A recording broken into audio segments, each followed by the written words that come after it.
From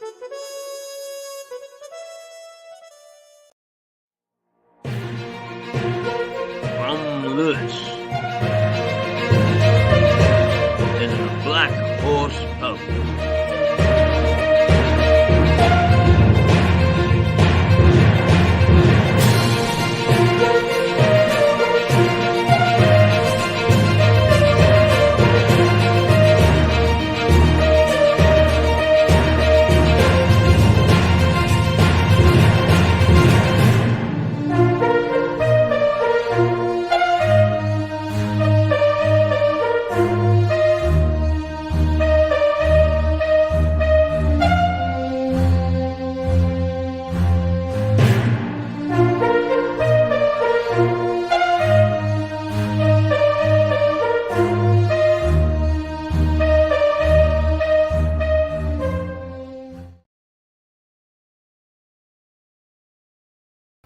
Well, welcome back.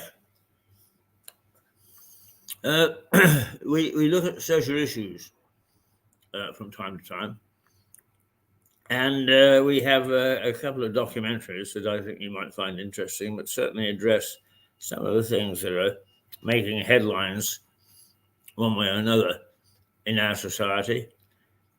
And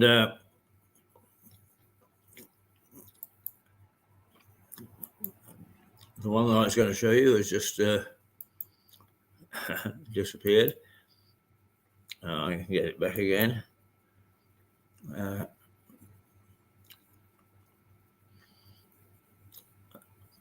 As you can see, there's a warning on this one, but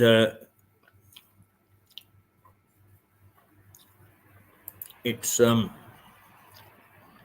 very topical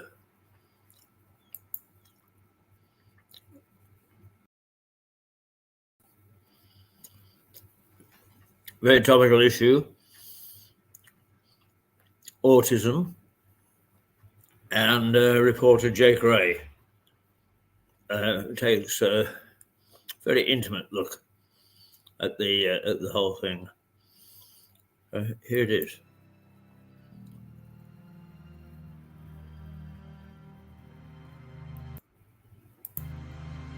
Hi, I'm Dawn from New Jersey. Hi, 我是臧启亮，我来自中国。 My name's Jack. I'm travelling Australia at the moment. I'm currently in Cairns. Hi, my name's Julie, and I'm from Mayfield, East Sussex.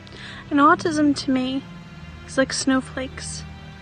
There's not one true look or one true style. Every single person with autism is unique, special, and magical. I would say too that no person is autistic. They have autism. Just like you have two eyes, a nose, a mouth, and two ears. It's just part of you, but it doesn't define you. 对我来说，孤独症像是一种不完美，但这个世界本来就不是完美的呀。孤独症患者也只是普通人，像我一样过着平凡的人生，只是这种平凡的人生对他们来说却更加艰难。我为他们而感到骄傲。To me, having Asperger's is something that has always been in the background to some degree, but I've managed to deal with it for most of my life because I've had friends and family to demonstrate to me that I can do everything just like everybody else. Autism to me is my son, who sees the world through a different lens and walks to the beat of his own drum. But it's also crippling anxiety and extreme demand avoidance to try and help that anxiety. It's my son working hard every single day to mask his autism, just to try and fit in with the world around him. It's wearing nothing but pants at home because clothes are just too much for his sensory issues. It's being talked at, in depth, at great length. It's talking, but never really speaking. It's not understanding emotions, and also being unable to regulate your emotions. Autism is just autism. It's a different way of looking at the world. Autism is what makes my son the wonderful, clever, unique person he is. My name is Max Brown and I work at the University of Sussex and I am a student advisor for students with autism. My name's Phil Rowland. I'm a teacher and I live in Uckfield. I'm Debbie, and I obviously live in Uckfield as well. And I'm a Special Educational Needs Coordinator, which is a SENCO. My name's Julie. I am mum to Sam.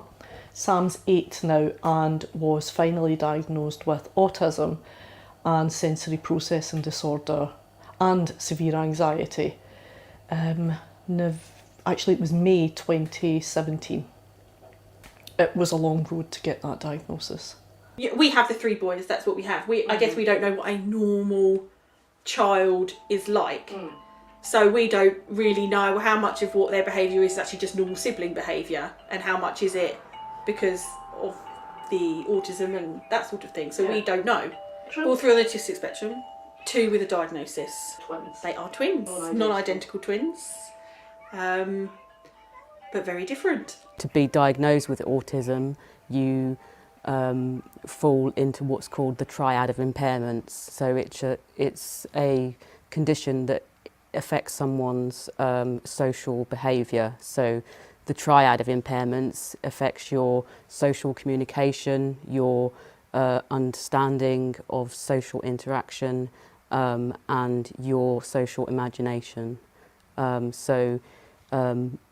Unfortunately, the way that autism is classified, it's from an approach that classifies a person as having a deficit in those 3 areas of social functioning.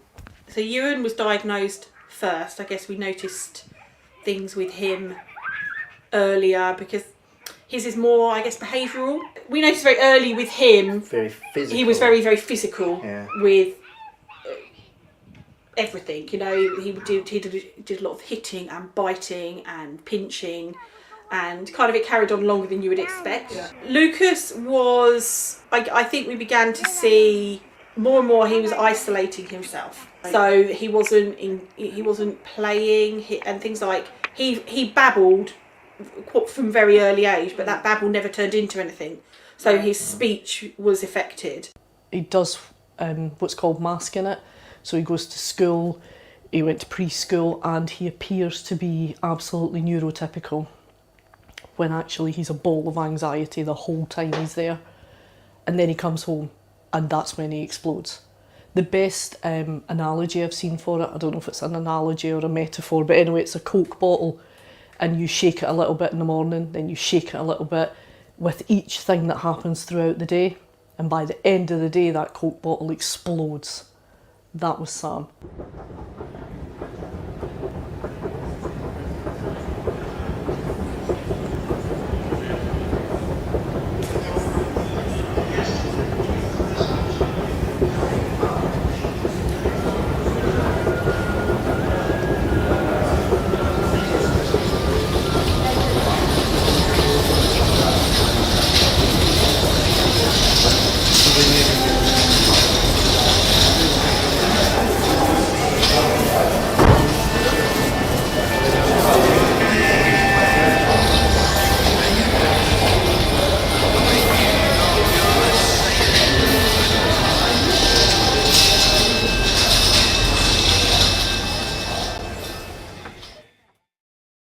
As a teacher, when I have a meeting with a parent, you know, going over the provision plan which sets out how we're going to support their child, when they hear that I have children of my own that have autism, their shoulders drop.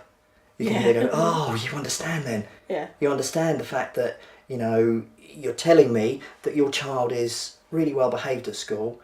As soon as they get home, they're fighting with their brother, they're losing it. And because they're holding it all together, and then that's because it's been so intense, and they've been really focusing on concentrating and trying to make friends and playing well and doing the work, mixing with people at playtime and eating their dinner with all the noise going around. They can get home and they go, actually, and all of that release, and you know, it's like, well, and then the parents going, well, why do they not play up for you when they play up for me?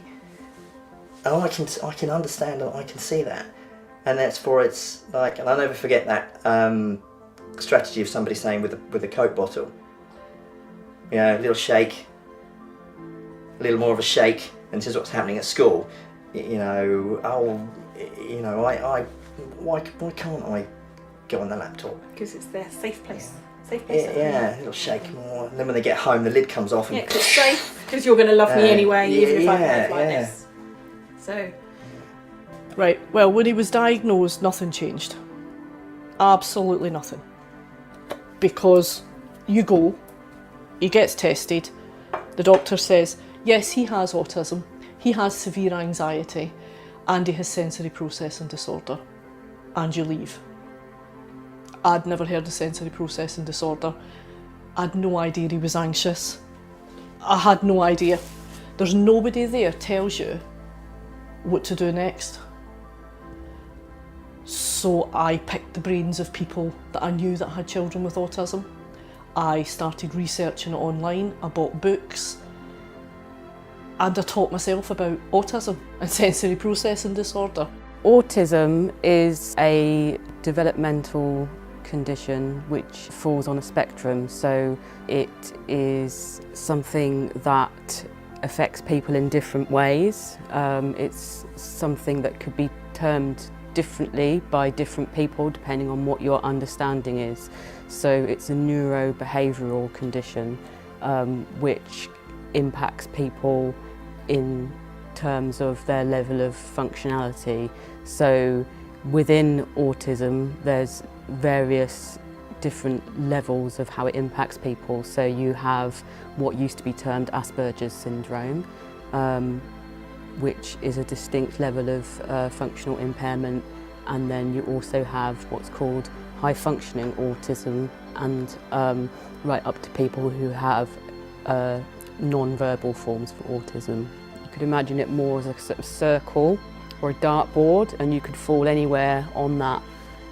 To think of it more as a circle, it has much more options for recognising that, as well as that sort of quite arbitrary level of functionality, you're going to have your own individual strengths and weaknesses, and your own individual sensory experiences, and your own individual way of experiencing autism that will be entirely different to the other 100 autistic people you could compare yourself to.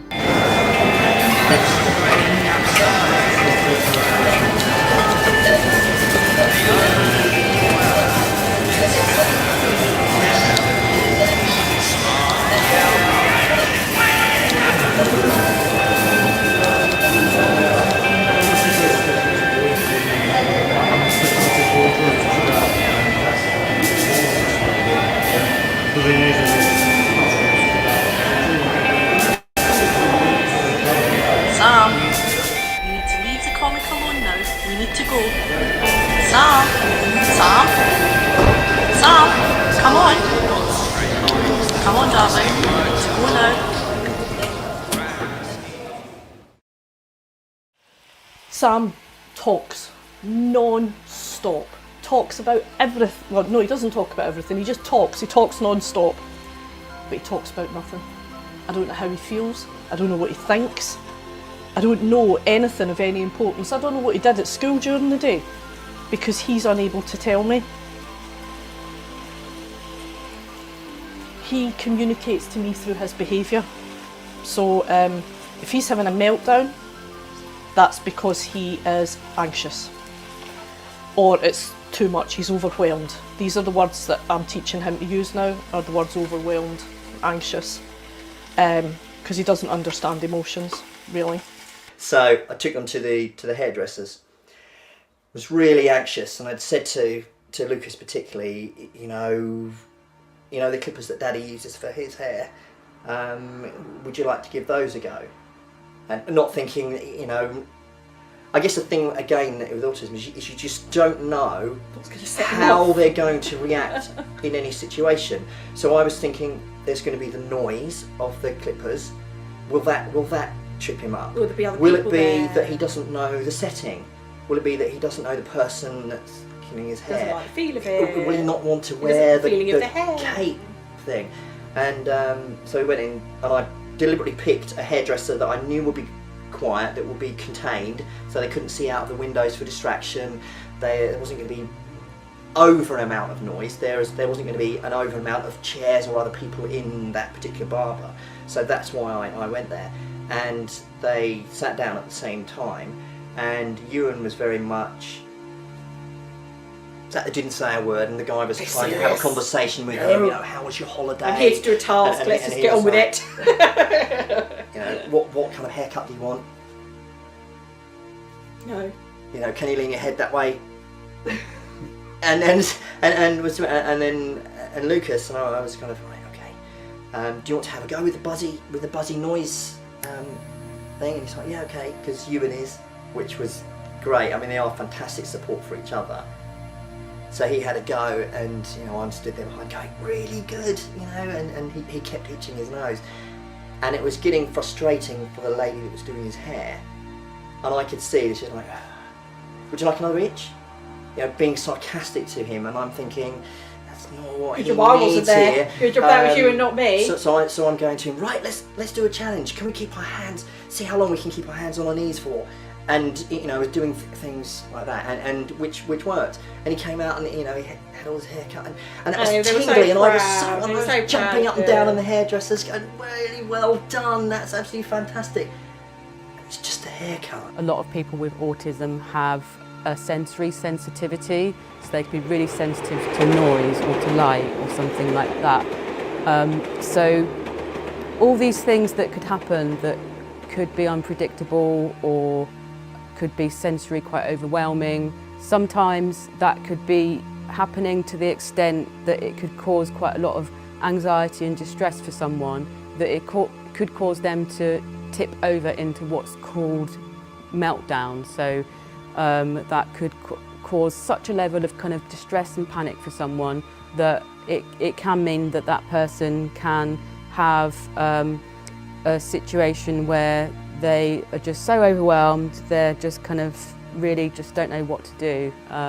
So that is a kind of extreme example of where things have become too much for an autistic person.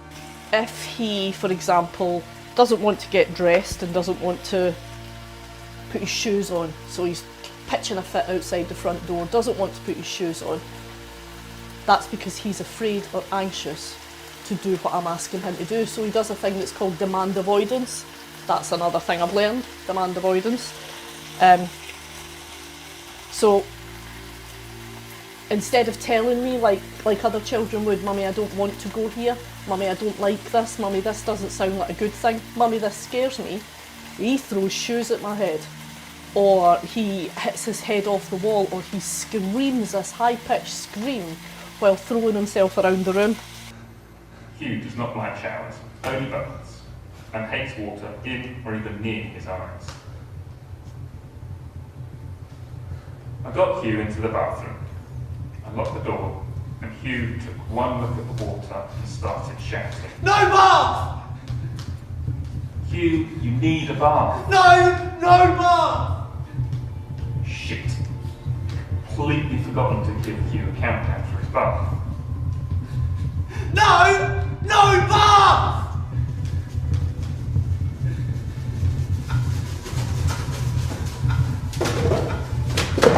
Hugh went crazy, crawling, kicking, hitting and screaming. Oh God, screaming at that pitch. Oh, my head. I tried to pick Hugh up and take him away from the bath. I got punched, kicked, managed to get him into the bedroom, still screaming, lashing out.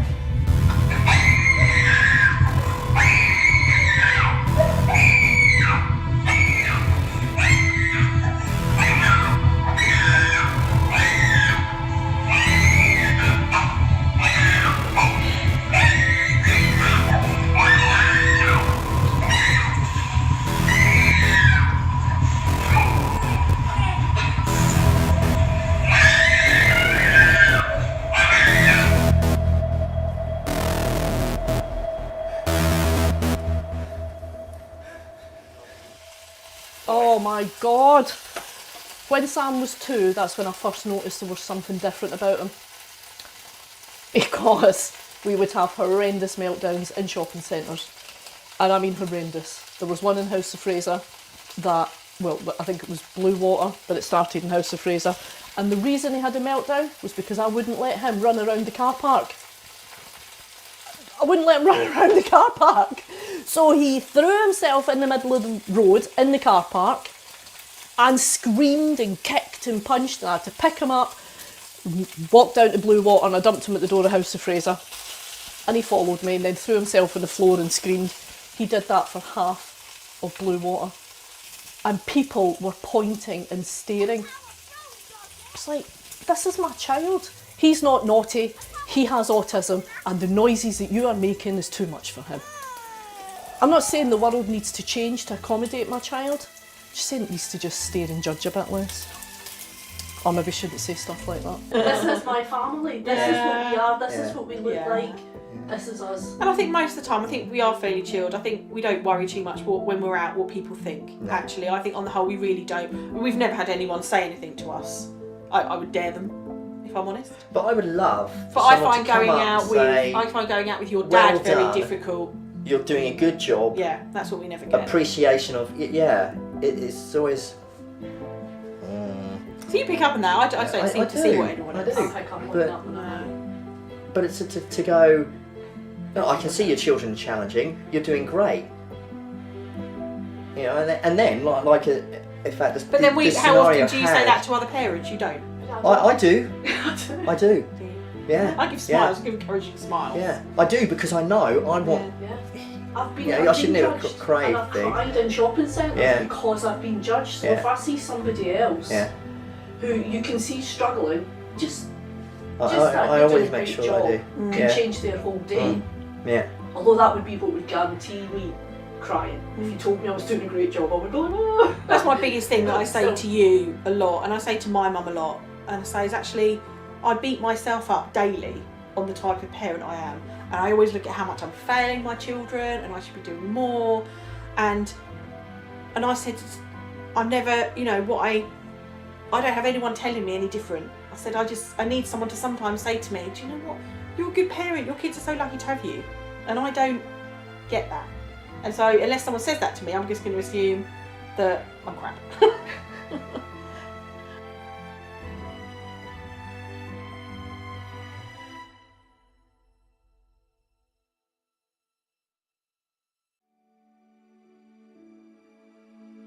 I think the positive points on autism is that it's made probably my love for my children greater, because I'm so proud of a lot more things than I think that they achieve every day than I would be if the children were normal. And The little things mean more. yeah, I think that's it. I think that's really it. And I think having their special, unique quirks, their unique obsessions, their unique way of doing it makes them who they are, which then makes them just lovable, every one of them in their own way, and just makes you immensely proud to be their parent. What's the one piece of advice that you'd give to parents of children with autism? Fight for them. They deserve it, and it won't be given to them. It won't just naturally be given to them, and it should be. Any child with a special need, they're the children that shouldn't have to fight, but you will have to fight, and fight for your child, because it will get you what they need, and they deserve to be fought for. And just accept them for who they are. Don't try and change them, and anyone that wants you to change them, tell them where to go. Stick your fingers up. And the hardest thing, time. Give them your time, interact with them. It's hard when you're tired. It's hard when you can see that, I've got loads of work that I need to do tonight, but I'm going to do that bedtime routine. I'm going to read to them. And if I don't do that, Mum will get a meltdown because I've broken the routine. But also, it's rewarding having that time. And be it them crawling all over me, or bouncing on the trampoline, doing the story for bedtime, doing the bath time. Give them the time. However difficult it is, give them that time. And actually, the last thing I would say is you're doing a great job, because most of the time with a child with autism you won't feel like it, but you are.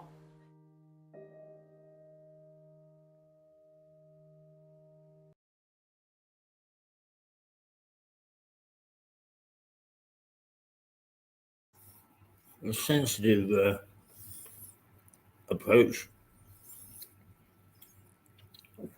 to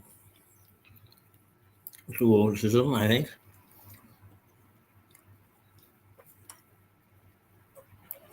Something largely not understood. Because there are a lot of things in our society that aren't terribly well understood.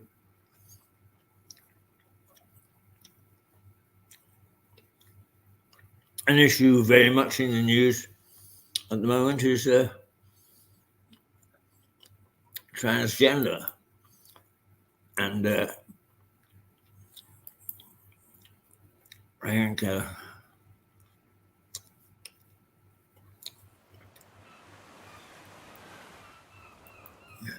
took Sophie and here's a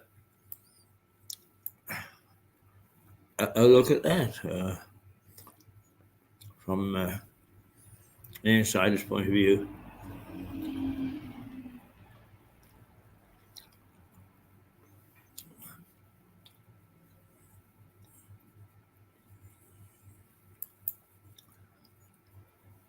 Where am I?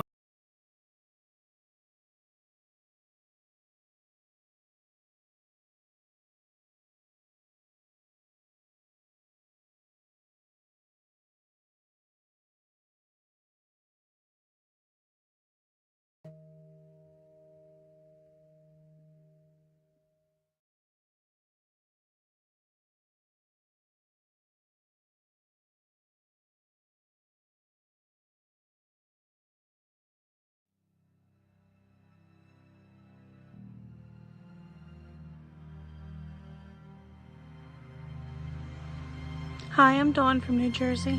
嗨，我是臧启亮，我来自中国。 My name's Jack.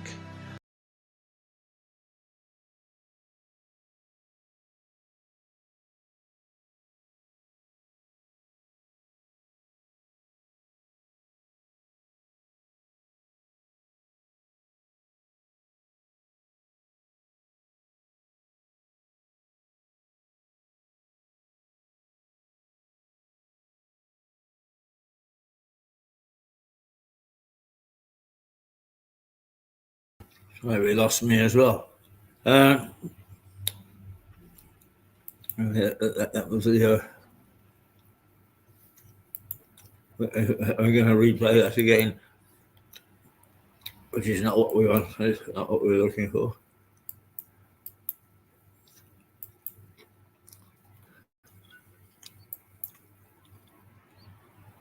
This is hopefully what we're looking for.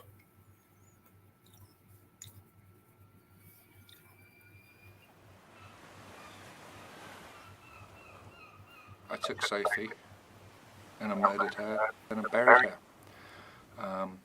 And that nearly killed me.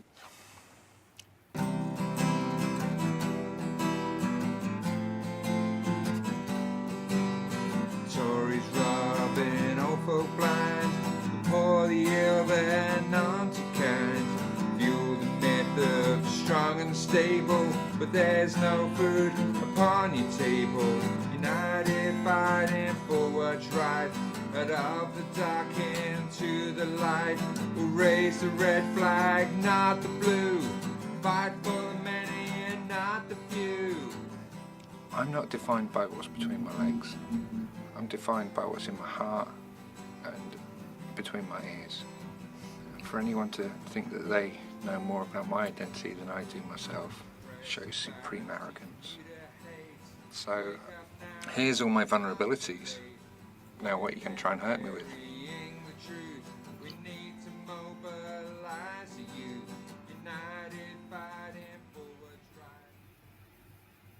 I've known that I was transgender since I was about 7 years old. At first it started off as a state of confusion, a state of unease.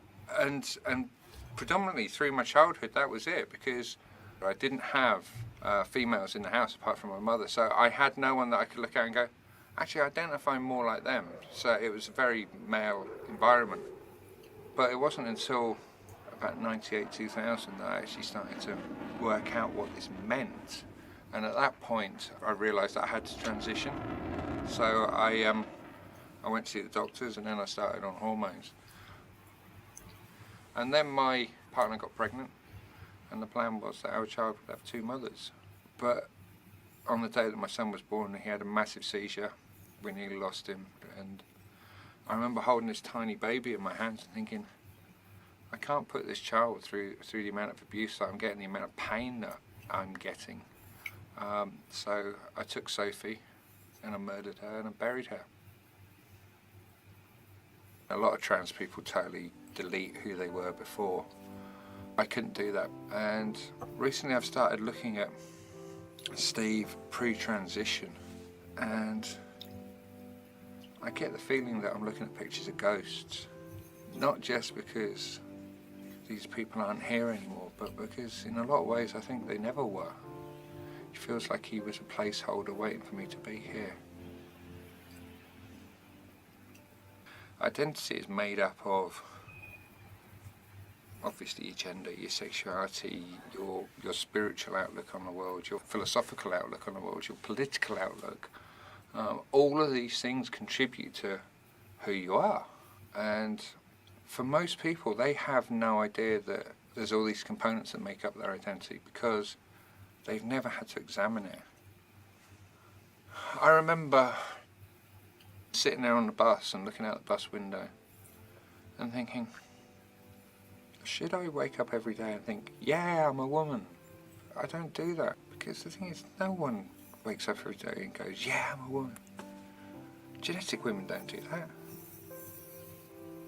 Steve's identity was confused, and it was a mishmash of things. There was no coherence to it because there was this big component of it that was at 90 degrees to the rest of it, and that just threw everything else out of kilter. It was only when I actually transitioned and came out that final jigsaw piece just slotted into place, and then you could see the whole picture. And that's been a very interesting realization, to realize that all of the component parts are already there, but the key part that actually tells you what the image is was the one that was missing. I went from a lifetime of being suicidal because I wasn't me to then becoming me and losing everyone else. The disappointing, upsetting thing was at the moment that I actually became me and stopped feeling suicidal because I wasn't, I then started feeling suicidal because I was on my own. Say family social events. Steve would be hiding in the corner because he was emotionally disconnected from things. I would be the centre of attention. I would be getting involved in everything because I have this love of life and this love of people now that Steve was never able to have. And yeah, I've been robbed of that. When you're a social person, to be utterly isolated and totally alone can break your heart. It breaks my heart every single day that I'm not with my children. To me, identity is finding who you are and finding your own place in the world. It was a lifelong journey. It was a journey that I started as a kid when I was confused, and it's a journey that I'm still not at the destination, but I'm at least on the right road now. Raise the red flag, not the blue. Fight for the many and not the few. We'll fight for the many and not the few. Fight for the many and not the few.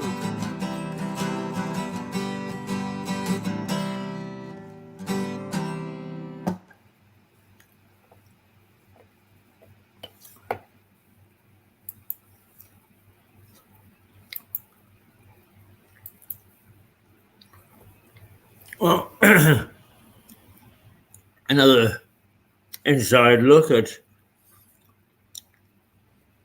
one of the things that is causing some controversy in our society.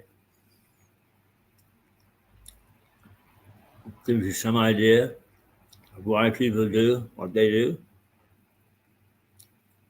the driving forces.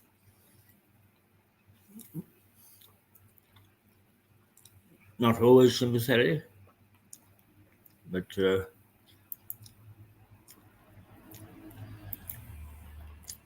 sometimes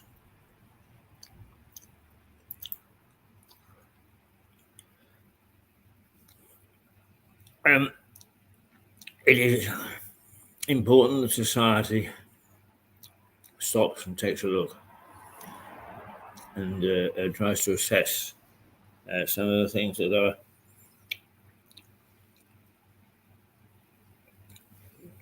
are important. Well, at least we understand, even if we don't accept. This next one is different. It's another one from Jake, and focuses on an incredible character who supported things like Faraday's cage, which were the early stages of television.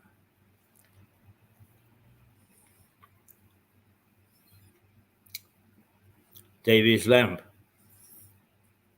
which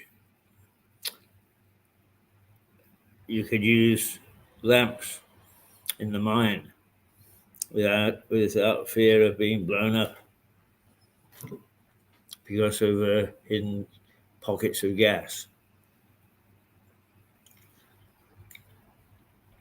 But also a great character.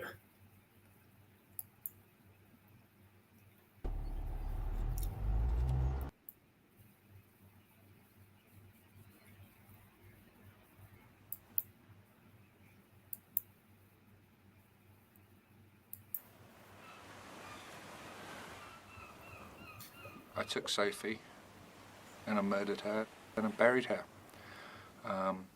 And that nearly killed me.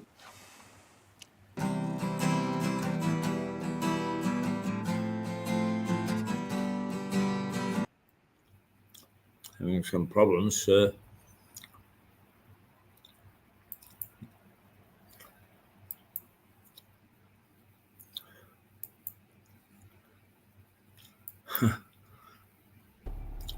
Getting the right videos up.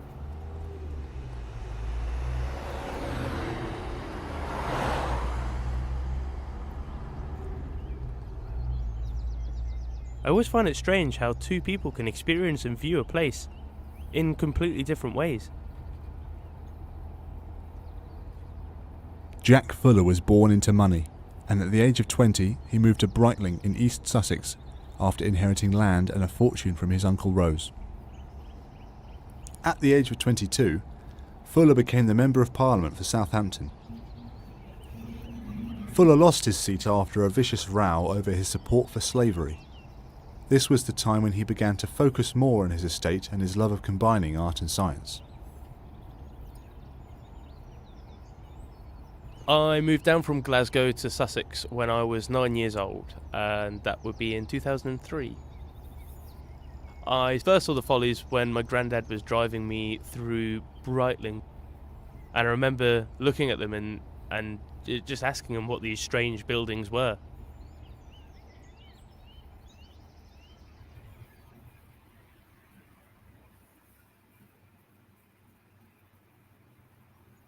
Jack Fuller was affectionately known as Mad Jack by local residents who did not understand his fascination with useless buildings. A folly is a building with no purpose other than decoration. The first of Jack's 6 follies was the summer house.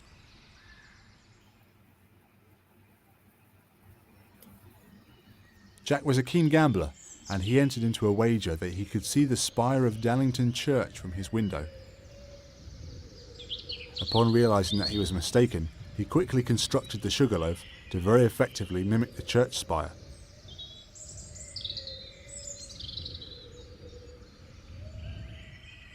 I looked out of my girlfriend's window and saw this strange building in the distance, and I asked her, what is this strange building? And she replied that it was the Sugarloaf.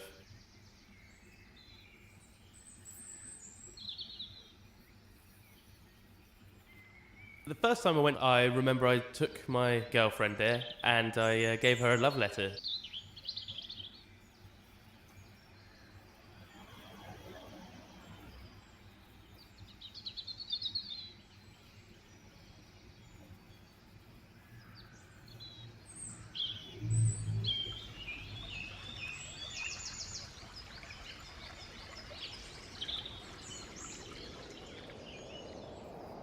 The Rotunda Temple was built to hold artwork, most notably paintings commissioned from J.M.W. Turner.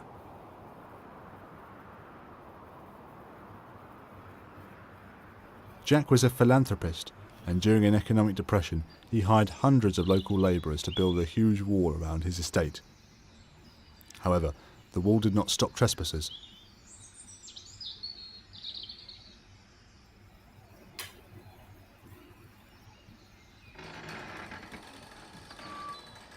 You know, we all thought the temple was full of art, and I was a bit shocked to find out that there was none.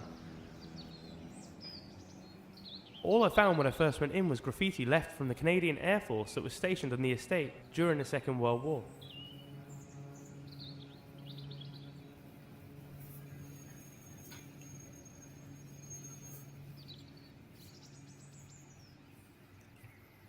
The temple is the motif for the internationally renowned Breitling Horse Trials, which brings in competitors and spectators from all walks of life.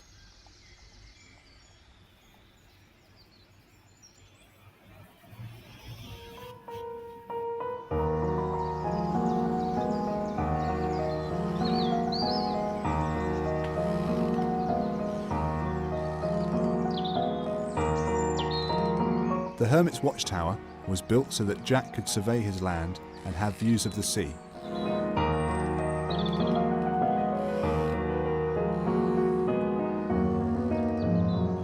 The tower was my special place. I used to go there when I was feeling a bit down or I had to clear my mind.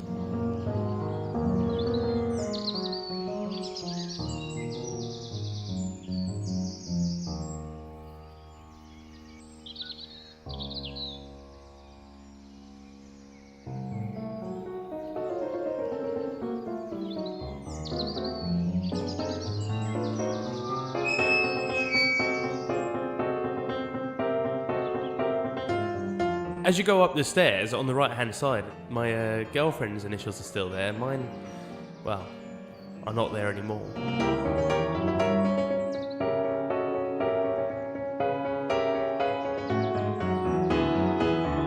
When I was feeling alone, I would go to the top of the tower, I would lie down, I would stare through the open roof. I'd wait for nightfall, and then I would look at all the stars. Yeah, I would wonder what my place on this earth is. Why I was here, and I would also wonder why the Follies are here. And you know, it dawned on me that the Follies aligned almost with the stars, and it feels like some of them are there to replicate Orion's belt, others are there to, you know, to be individual stars, like the observatory would be Betelgeuse.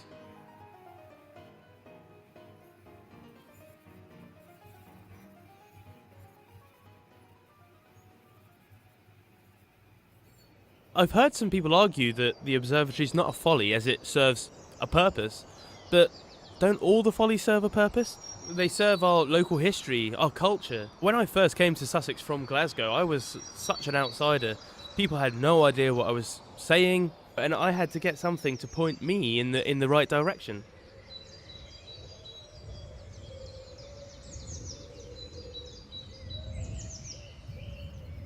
The obelisk dominates the landscape and is the second highest point in Sussex.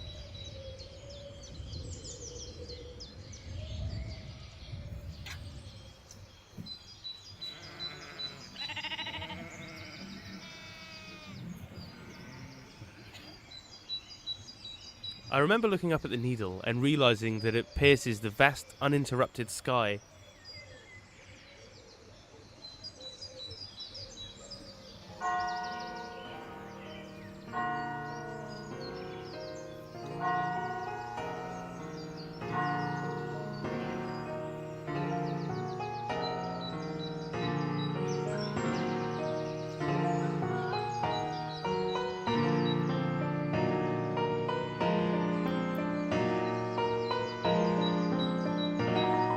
Jack Fuller commissioned the pyramid to be his mausoleum 24 years before his death.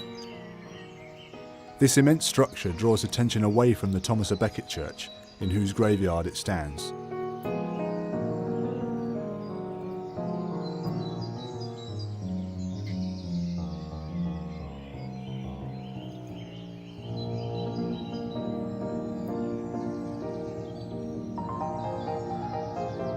I've heard that Jack was buried in the pyramid sitting up in his armchair, with a glass of claret and a roast chicken dinner in front of him.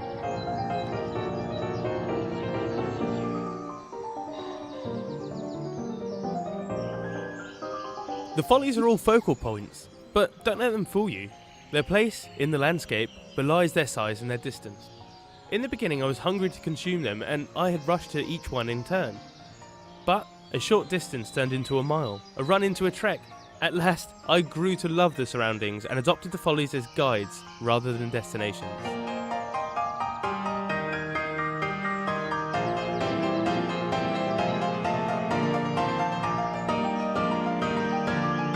Jack Fuller was respected by many as a squire who, at a time of extreme poverty, when soldiers were returning from the Napoleonic War, did what he could to provide employment and prevent revolution. He was ridiculed by others for his views on slavery and his obsession with erecting follies while people were going hungry.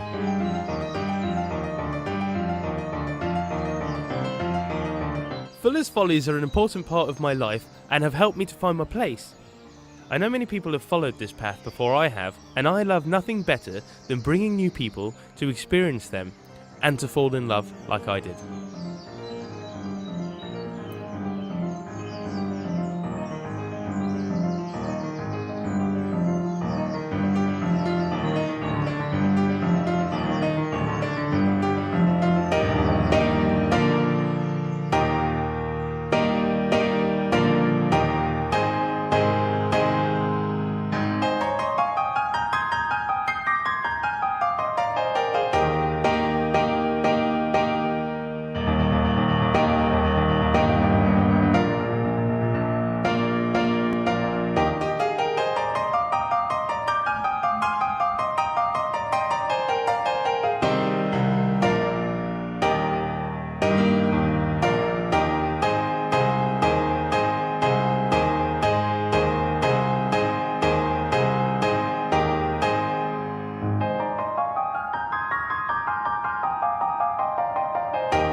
There I am. I'm particularly interested in Mad Jack Fuller. I've been to see his tomb. I swear, he's still sitting there, cards in hand, bottle of fine red wine in front of him, and holding forth to the world. There is a book on Mad Jack, if you want to know more, written by the wife of a Louisian, Rupert Lloyd Thomas. I think it's Annette Lloyd Thomas has written a book on Mad Jack and researched it very thoroughly. But Mad Jack actually was a philanthropist. He was controversial in as much as he supported slavery. In fact, preached on retaining it in the House of Commons as an MP. He also, when he was elected it was a very tight race. The charges of corruption went backwards and forwards. And at the end of the evening, when the votes were declared, the results were declared, he parked his merry group of supporters in the now not defunct, because the building is still there, it's not a hotel anymore, Crown Hotel. And his opponent parked his gang in the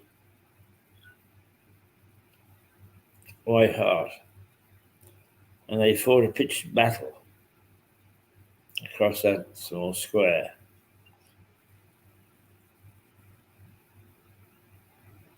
Going hell bent for leather, and before Jack took off back up to London and Parliament.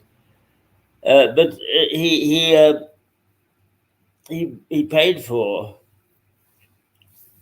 the first Eastbourne Lighthouse and Eastbourne Lifeboat. He was fabulously wealthy. He didn't have a labour bill. He's using slaves. But nonetheless, does not take away from the fact that he was a beneficent man. He would, the Lord of the Manor, the Squire, had a moral, no legal obligation, moral obligation to look after his villagers at Christmas time. And Mad Jack went one step further.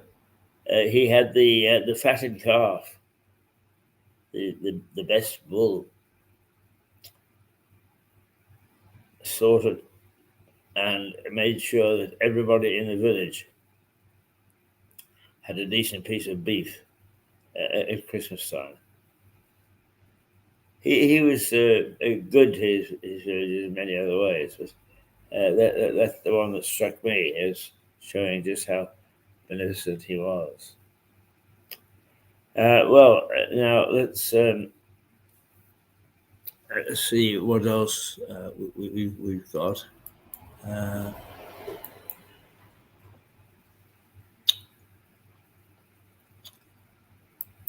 I'm not absolutely sure.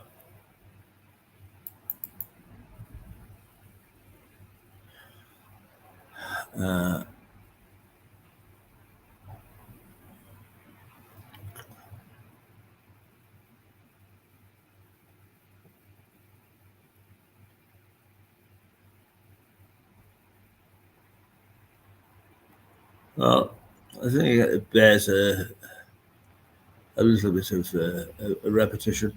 Let's just take a look at the Knott's Garden. Largely misunderstood what a Knott's Garden is all about, but also one of those things that is very ancient. So let's see if we can get this down. I think you've seen this before, but then again, you don't watch all day long the way that we have to.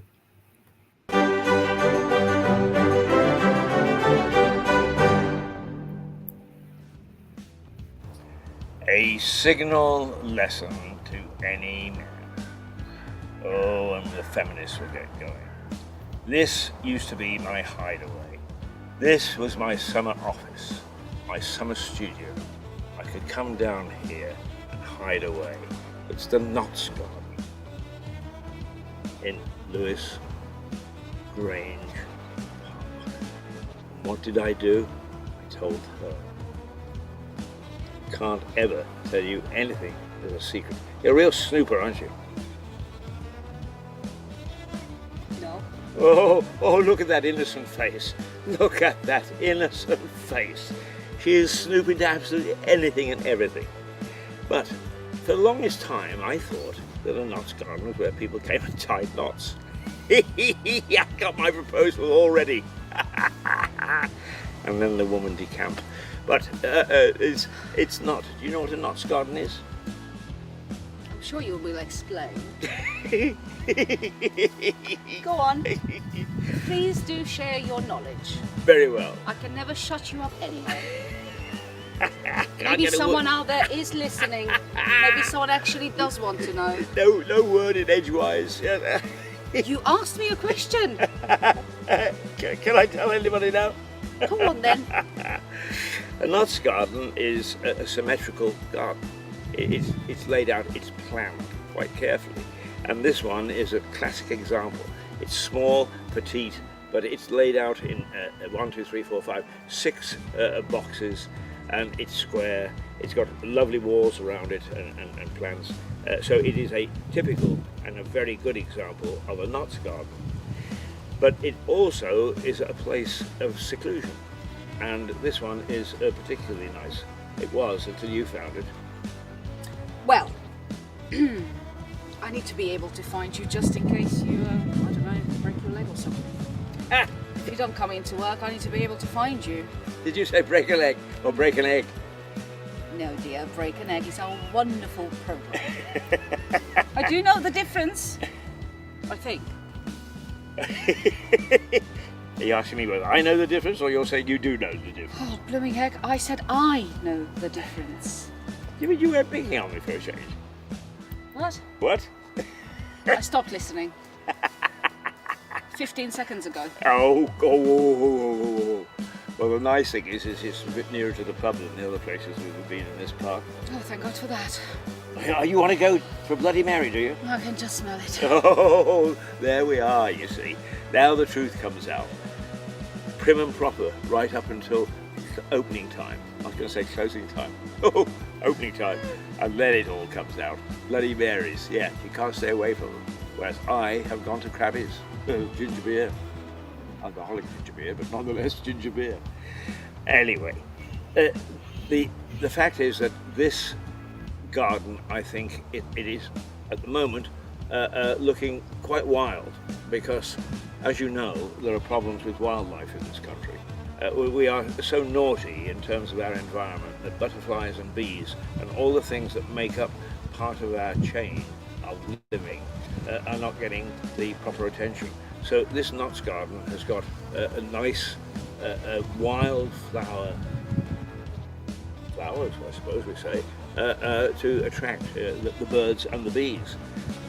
Oh, we're in the knots garden with the birds and the bees. I knew that was coming. And here it is, your most favourite subject. Oh, yeah. And like, can we get on to oysters now then?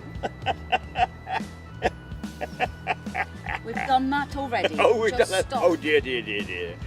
Well, I only ate a half dozen the first time, and I brought a dozen along. What, in your bag? Yes. Oh dear. They must stink by now. Well, I didn't actually. But what I did do, because I have been a good boy, and you've been a naughty girl all week, pulling fun at me, I did bring a little bit of champagne. And I have to say that I suppose we're very naughty because of COVID, but we do come from the same bubble. No. Oh. I'm not sharing a bottle with you. Is that right? So unless that is for me, don't even open it. No, hang on. I want that promise again. Oh, okay. You're not going to share anything. That's all right, dear. You need it more than I do. Right. There he is, calling himself a gentleman. A glass wouldn't go amiss, you know. I didn't think to bring one. I don't suppose gentlemen actually drink from the bottle. Do not. I don't believe so. Oh my goodness me, can you give me the set of rules? It's in my office desk. I have some made up just for you. I think you need some. Rules, I mean. Rules. Oh. You see what a knots garden does to you? I can see that. She always says it's not very far from my mind. Did you see that? Did you hear that? What? Oh, I was talking about rules. Well, there's a very nice restaurant in London called Rules. Indeed. Yeah. 1700s, was it? Yep. Exactly. Yep, the oldest in London. Even featured in Downton Abbey. Is it really? Mhm. Have you been there? Yes. And then you complain because I'm drinking champagne. From a bottle. Well, I would offer you some, except thank God, COVID or COVID, however you pronounce it, has made sure that I am the one to get most of it. Yeah, well, you made sure of that, didn't you?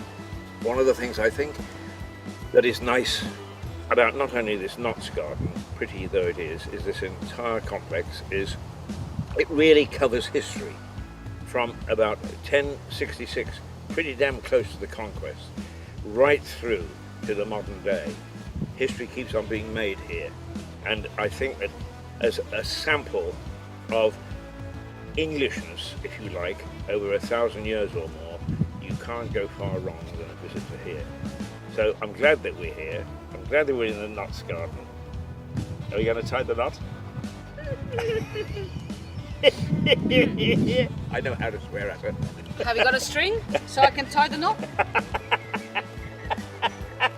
Can't do it without that. Well, there we go. A very good morning to you from the Knots Garden in Grange Park in south-over part of Lewes.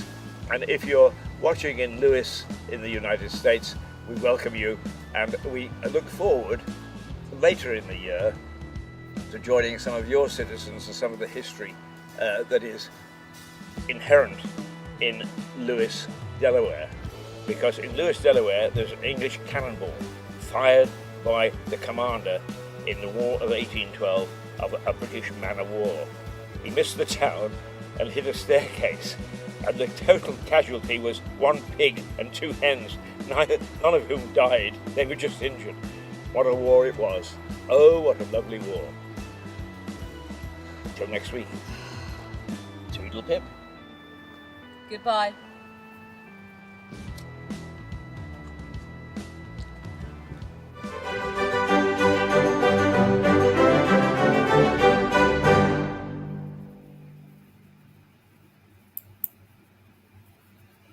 The Knots Garden.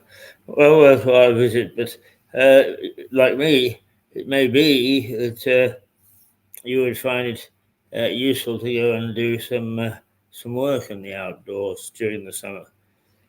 The wall, it's a walled garden, and the wall because the wind factor.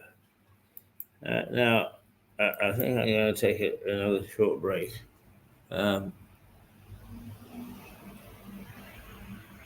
Yes, why rush things?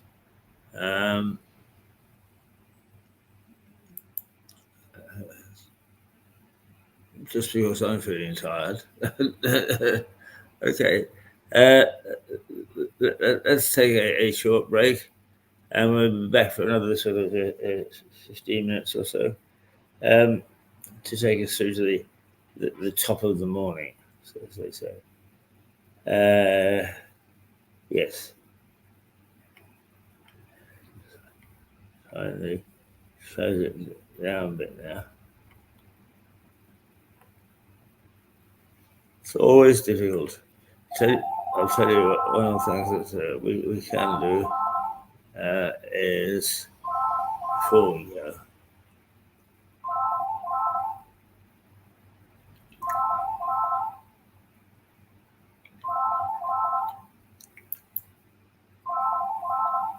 the pub quiz.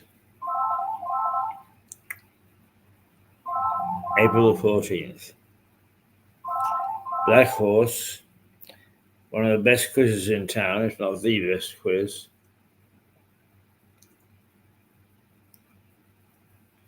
They occur every on the second Sunday every month, and they're packed. You are wise, or you don't have to, but you're wise to make a reservation. And also,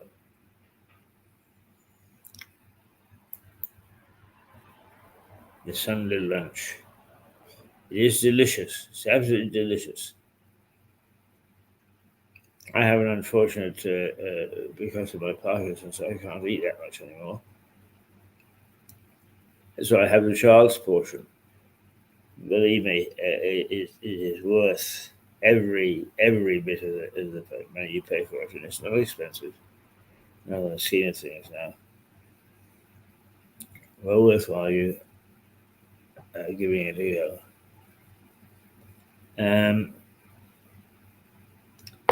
So that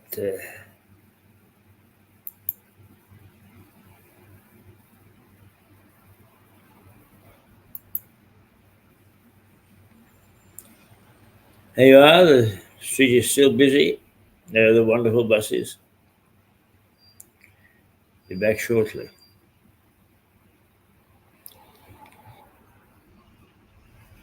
And why not? From Lewis.